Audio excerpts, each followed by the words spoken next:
नमस्कार, बहुत स्वागत है आपका। आप देख रहे हैं ग्रैंड धर्मासर मार्ग। हनुमान जी, जिन्होंने स्वयं ही इस मंत्र की रचना की है, आज हम उसके बारे में बताएंगे। लेकिन आपको तो पता ही है, हनुमान जी अपने तन पर सिंदूर का लेप किए रहते हैं। क्या आपको पता है इसका कारण क्या है? शायद बहुत कम ही लोग जानते होंगे, क्योंकि एक दिन हनुमान जी ने माँ सीता से पूछा कि वह मांग में सिंदूर क्यों लगाती है। तब माता सीता ने उत्तर दिया कि वह ऐसा श्री राम जी के दीर्घायु और स्वस्थ जीवन के लिए करती है। साथ ही ऐसा करने से राम जी उन पर प्रसन्न होते हैं और उन दोनों का प्रेम अमर होता है। बस फिर क्या था, हनुमान जी ने माता सीता को भी पीछे छोड़ दिया और वह तो पूरे सिंदूरमय हो गए। पूरे शरीर पर वो सिंदूर लगा लिए कि राम जी की आयु भी लंबी हो और उनसे प्रेम भी करें।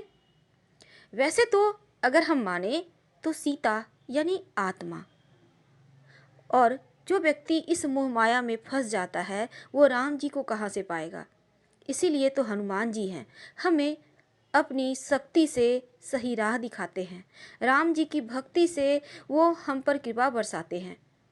जब सीता माता ने राम जी की अंगूठी देते हैं सीता माता को, तब आत्मा को परमात्मा से मिलाने वाला चीज वो करते हैं, जो परम ब्रह्म ज्ञान है।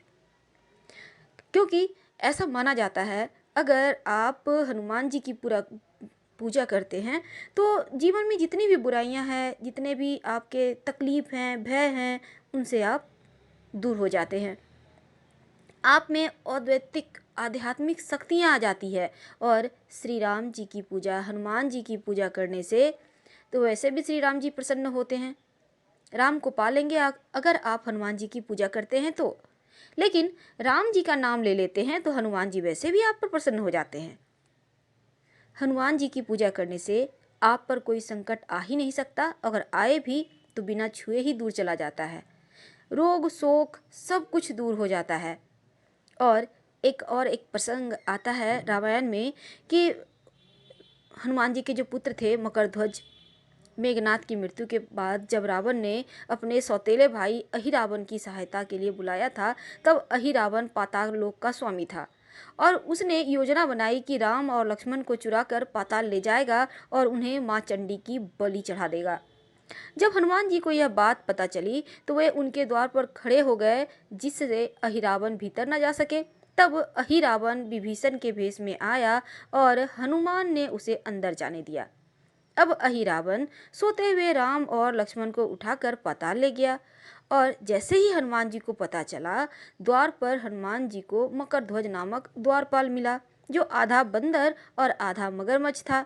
उसने हनुमान जी से कहा कि यद्यपि वह उसके पिता हैं, फिर भी वह अब उसे पराजित नहीं कर देते जब तक उन्हें भीतर जाने नहीं देगा। तब हनुमान जी कहते हैं कि उनका तो कोई पुत्र ही नहीं। तब मकरध्वज उन्हें अपने जन्म की कथा सुनाते हैं। लंका दहन के पश्चात जब हनुमान जी अपनी पूंछ की आग बुझाने के लिए समुद्र में कूदे तो उनके पसीने की एक बूंद एक बलशाली विशालाकाय मगर के मुंह में जा गिरा और उसी से मकरध्वज पैदा हुआ। अहिरावण उसका विशाल आकार और असाधारण रूप देखकर उसे अपने साथ पाताल ले गया। अब हनुमान जी ने मकरध्वज को परास्त किया और अंदर जा पहुंचे, किंतु अहिरावण को परास्त करना संभव नहीं था, क्योंकि हनुमान जी को ज्ञात हुआ कि अहिरावण तभी मारा जा सकता है जब 5 दिशाओं में विशेष स्थानों पर जलती ज्योतियों को एक साथ उसी पल में बुझा दिया जाए। और हनुमान जी ने पंचमुखी रूप धारण कर एक साथ 5 मुखों से फूंक मारकर यह कार्य संपन्न किया। तब वह अहिरावण को मार हनुमान जी, राम जी और लक्ष्मण जी को वापस ले आए। इसीलिए तो हनुमान जी के 5 मुख हैं। पूर्व दिशा में कपि या हनुमान जी, जो पाप का नाश करते हैं और अच्छी बुद्धि देते हैं। दक्षिण दिशा में नरसिंह, जो शत्रुओं का नाश करते हैं और विजय दिलाते हैं।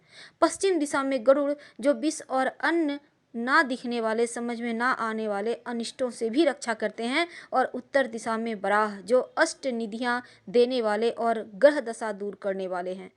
ऊर्ध्व दिशा में हयग्रीव, जो विजय, ज्ञान, संतान और सुख में गृहस्थ जीवन देने वाले हैं। इस प्रकार हनुमान जी 5 दिशाओं से अपने भक्तों को भांति भांति सुरक्षा प्रदान करते हैं। वैसे तो पंचमुखी हनुमान जी को 11वें रुद्र का अवतार भी माना जाता है। अब हम बात करेंगे कि हनुमान जी की पूजा करने से या उनका मंत्र जपने से, यहाँ तक कि शनि देव भी आपका कुछ नहीं बिगाड़ते, आप पर कृपा बरसाते हैं।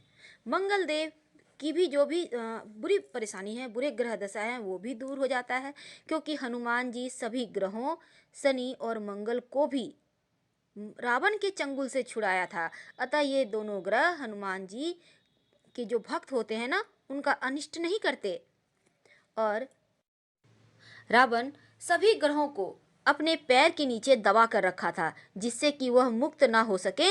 और उधर देवताओं ने ग्रहों की मुक्ति की एक योजना भी बनाई, और इस योजना के अनुसार नारद ने रावण के पास जाकर पहले उसका यशगान किया, फिर उससे कहा कि ग्रहों को जीतकर उसने बहुत अच्छा किया, पर जिसे जीता जाए पैर उसकी कमर पर नहीं, उसकी छाती पर रखना चाहिए। रावण को यह सुझाव अच्छा लगा। उसने अपना पैर थोड़ा सा उठाकर ग्रहों की पलटने का आदेश दिया, और ज्यों ही ग्रह पलटे, शनि ने तुरंत रावण पर अपनी दृष्टि डाल दी। उसी समय से रावण की शनि दशा आरंभ हो गई।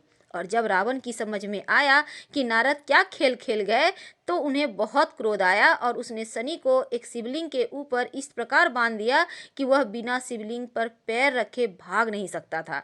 वह जानता था कि शनि शिव के भक्त और उसका शिष्य होने के कारण कभी भी शिवलिंग पर पैर नहीं रखेगा, पर उसकी शनि दशा आरंभ हो चुकी थी।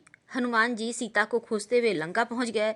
अब शनि ने हनुमान जी से प्रार्थना की कि वह देवताओं के हित के लिए अपना सिर शिवलिंग और उसके पैर के बीच में कर दे, जिससे वह उसके सिर पर पैर रखकर उतर भागे।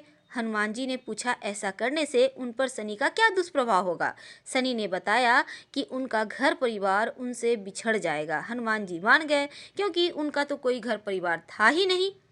इस उपकार के बदले शनिदेव ने हनुमान जी से कोई वर मांगने के लिए कहा, तो हनुमान जी ने वर मांगा कि शनिदेव कभी उनके भक्तों का अहित ना करे, और शनिदेव ने तथास्तु कहा।